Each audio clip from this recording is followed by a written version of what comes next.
Good evening, councillors and our visitors tonight. This is a meeting of the Economic Prosperity and Performance Overview Panel, a special meeting, the call-in on the Queen Elizabeth Fields Challenge, the proposals to enter into a deed of dedication for the land at Daniel Park, Whitchurch. Councillor Watts. What I've prepared is questions for the legal advisor, so please bear with me as I turn that into my comments. The first clause that I want to deal with is, in my view, the framework deed is not a document the council could lawfully have entered into at any time in the process. I was going to ask the legal advisor if there was any evidence that the council's officers had given that advice, but in the absence of that, I have, through freedom of information, got a copy of an email from a legal officer which says, I have reviewed the framework document and there are some stringent conditions attached. The council cannot dispose of the land without consent from the MPFA and providing an equivalent area. The council cannot grant a lease on the land unless it secured continued recreational use. The council cannot erect any building or temporary structure on the land without consent from the NPFA unless linked to continued recreational use. Maintenance obligations. There are two options of a deed when the site has been decided upon, a charitable or non-charitable deed. I would recommend a non-charitable deed as there is no extra benefit to the council in it being a charitable trust and it may be more work. I've corrected a couple of minor typos on page 3.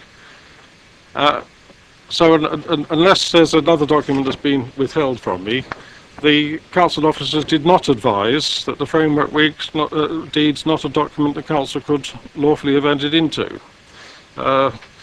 Could I ask Mr. Guy to come back here, because I don't believe that's what it says. Chairman, I have a problem here because I hear what Councillor Watts says, but of course the members have asked for independent legal advice. We've now received independent legal advice, and then to say the independent legal advice might be wrong because of some internal legal advice seems to negate the whole point of asking for external independent legal advice. On the contrary, I'm not saying the independent legal advice is wrong. What I'm saying is that in accepting this, I'm drawing attention to the fact that the internal advice wasn't given. Chairman, the email that Councillor Watts is referring to was a quick review. It makes it clear it was a quick review. It indicated all the stringent conditions attached and then asked if they would need any further information. It was just a very quick glance to inform somebody what initial feelings were, and that was as far as it went. I'm not aware that that legal ever got any further instructions on that. Can I just say that I'm not attempting to criticise the legal officers. What I'm stating is what the evidence is, and the evidence from our independent advisor is that it's not a document the council could lawfully have entered into. You must let me build my argument through. I'm not actually here to criticise anyone at all, although there is one body that might get some criticism later on. I just want to work my way through this legal advice and draw some conclusions from it. Clause 2. The manner in which the potential involvement of the council in the QE2 FC progressed does not follow the format of the framework deed, in that the council was clearly doing things in reverse. This is our independent advisor telling us the council was doing things in reverse in relation to the framework deed on which the ballot was predicated. On that, I mean, I would like to call in evidence Basingstoke and Deane today. I'm afraid I've only got one copy here, which, under the heading Playing Field by Royal Appointment, said that the playing field selected, this gives communities an opportunity to vote for an outdoor space in their area to be permanently protected as a tribute to the Diamond Jubilee. And it then says, for further information, please visit www.QE2fields.com. And that web reference, if you allow me to hunt through for it, what the item called up by Basingstoke and Deane today, which went to every resident of Basingstoke and Deane, says is, how does the voting process work? Local authorities are invited to submit a number of possible sites that they would be happy to permanently protect under the terms of the challenge. The suitability of these sites is verified by FiT, and a framework deed is then signed by the local authority. The framework deed commits the local authority to execute the deed of dedication on an agreed number of sites that will be selected through the public vote. So we have the council telling the public that this is what's going to happen and referring them to this for detail, saying that the council would commit itself to a framework deed. And we have the independent legal advice telling us the council was clearly doing things in reverse, which people around here are very sensitive about the words I use, so I won't tell you which word to use for a statutory authority that tells the public it's doing one thing and is in fact doing them in reverse. So let's move on to another quote further in... Councillor Watts, can we please clarify that? Because to me, I can't see any problem in it. They did go out to vote, there was a vote, but what and they looked at it. And then when they looked at it, we are where we are, and hopefully we can sign something, but this call-in is stopping that signing procedure.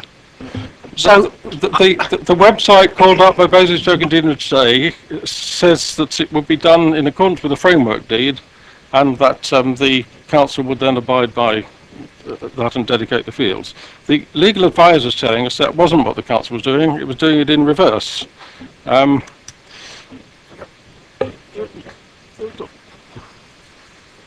If you're going to interrupt me clause by clause... Then well, what I don't want is a whole load of stuff to go, because we're going to forget it, because we're here for a specific reason. Can I let... Chairman, I think as the legal advisor to the committee, given that we don't have the external legal advisor because that was agreed, I think I do need to just comment as we go through. All I would say here is that what Ashfords are addressing is the terms of the call-in. In other words, could one construe by the actions of the council that we were acting as if the framework agreement was in place?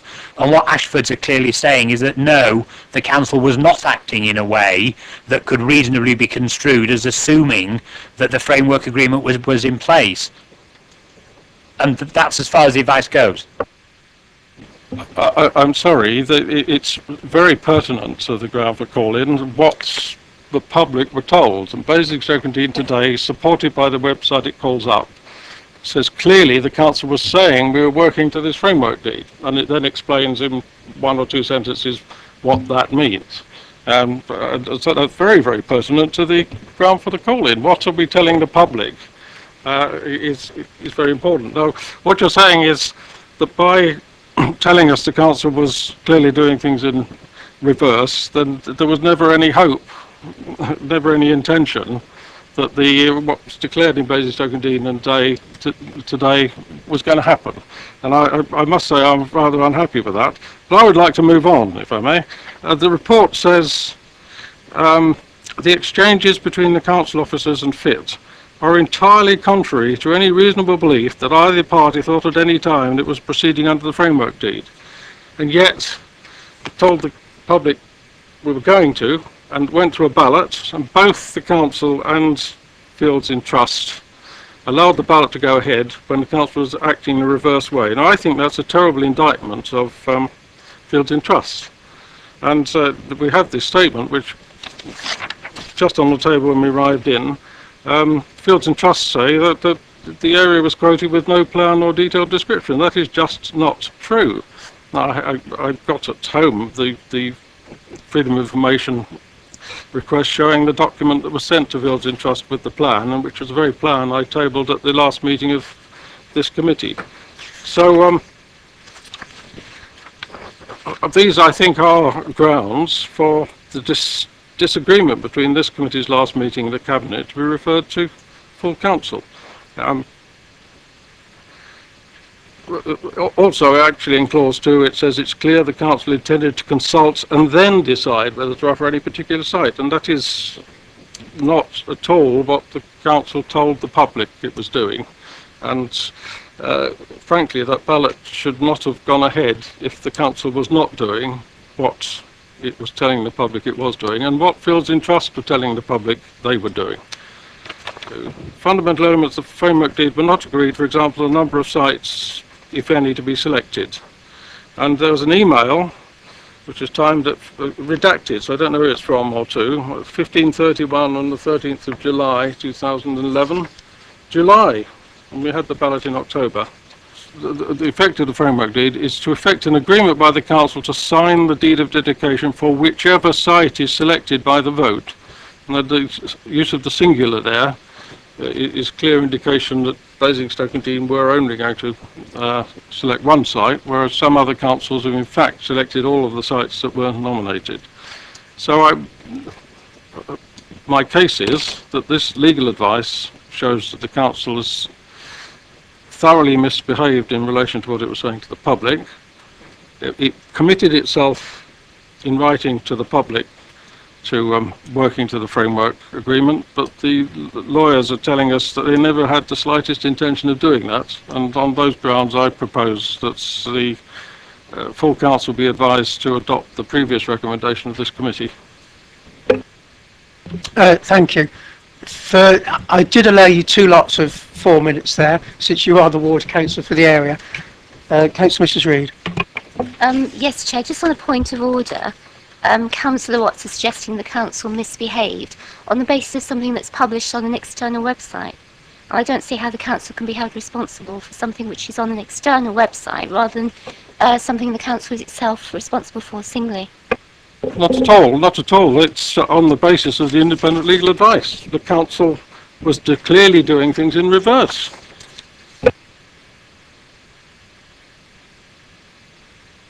We are still in debate for this committee. Is there any Councillor Keating? If the council got it wrong, I believe it wasn't intentional or malicious or deliberate in any shape or form. I do believe that the people of Whitchurch voted on the basis that they were led to believe, correctly at the time I believe, that it was the whole of Daniel Park. If the people of Whitchurch were asked to vote today, it's no protection for the whole of Daniel Park, or you could have the protection in perpetuity of 90% of Daniel Park, as long as the council has the right to use access should it become necessary. I believe the people of Whitchurch would be sensible enough to vote for the proposed protection for 90%. As councillors, we have a duty not just to Whitchurch and the people of Whitchurch. We have a duty to protect and preserve the interest of the council as a whole, and that includes the ability to develop land that we own and, if necessary, have access to it. I have changed my mind on this particular subject. Firstly, because I accept that the people of Whitchurch went to a ballot in the clear understanding that it was the whole of Daniel Park they were talking about. I think if we went to them individually or collectively today, in a ballot, and said to them, do we go ahead now and protect your Daniel Park, but we have to have a strip to retain access rights, I think they would say better 90% than none. So I think it's probably nitpicking in a genuine sense. I don't mean it's malicious in any shape or form, but I think it's nitpicking to now say, well, we got the procedure wrong, we had the right intention, it was a good decision, but we got the procedure wrong, because if we'd had the ballot after we'd put the access strip in, I'm sure the people at Whitchurch would have said, yeah, we'll have that bit of protection. So on that basis, Chair, I would stop. Thank you. Councillor Putty, did you want to say something? Oh, thank you, Chairman. Yeah, what I really want to say is that we are delaying this, and by delaying this, we are actually running out of time. And I would really, I've heard the remarks from our portfolio holder, Councillor Jayawardena, and I believe that he has made the right way to approach this, and we should really go ahead and approve this so that we can actually dedicate, the deed of dedication can be a reality. And I would really urge members to really go ahead with that. Thank you. Thank you. Councillor West? Thank you, Mr. Chairman. Councillor Watts stated that this borough never had any intention in going ahead with the dedication of Daniel's Field. That's what you said. That is exactly what you said. What I said is that the independent legal advisor says it never had any intention of working to the framework agreement. By implication, and it'll be witnessed on this webcast, you implied that the borough never had any intention of going ahead with it anyway. So do you... Councillor West, Yes. to speed procedures, could you reduce your severity of what you're trying to say? In which case then, does Councillor Watts wish to disassociate himself from that comment? I dissociate myself from what Councillor West says, but I will repeat for a second time that I was quoting the independent legal advisor who was saying that I'll turn it up and read it again if you like. I was sort of packing up, ready to go, really. That it's clear that the council never intended to be working to the framework agreement. Now I know Mr. Guy can use that against me because the precise definition of this grounds for call-in, but I certainly didn't say that. It is clear, so the council was clearly doing things in reverse. First thing, it is clear the council intended to consult and then decide whether to offer any particular site. That's the independent legal advisor saying that. Yeah, that's actually in our minutes. Could I move on to Councillor Round? Yes, you can. Thank you, Chairman.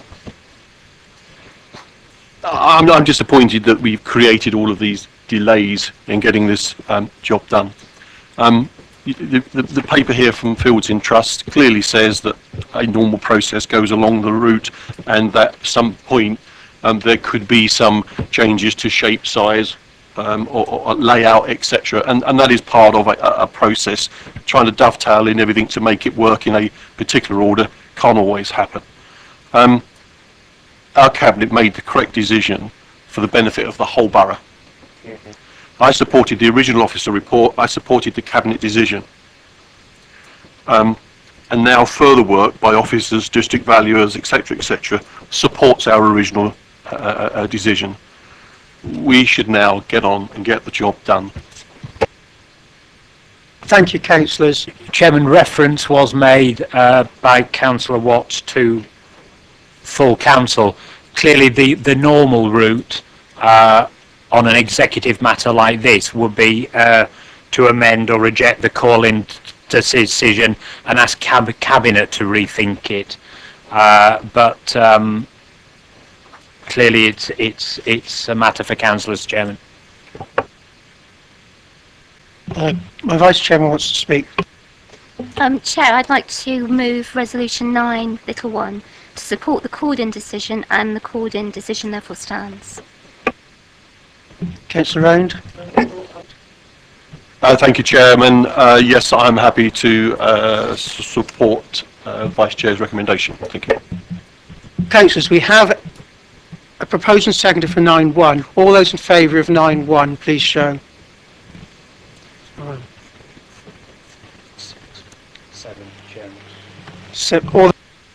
So, all those against? 3. So, please correct me if I'm wrong, but that is now the end of it then. We've had a motion passed and that's it. That's correct. It's the end of the meeting. The meeting's finished. Thank you very much for turning up. Everybody, thanks for turning up. I do accept this is, it's been a long time.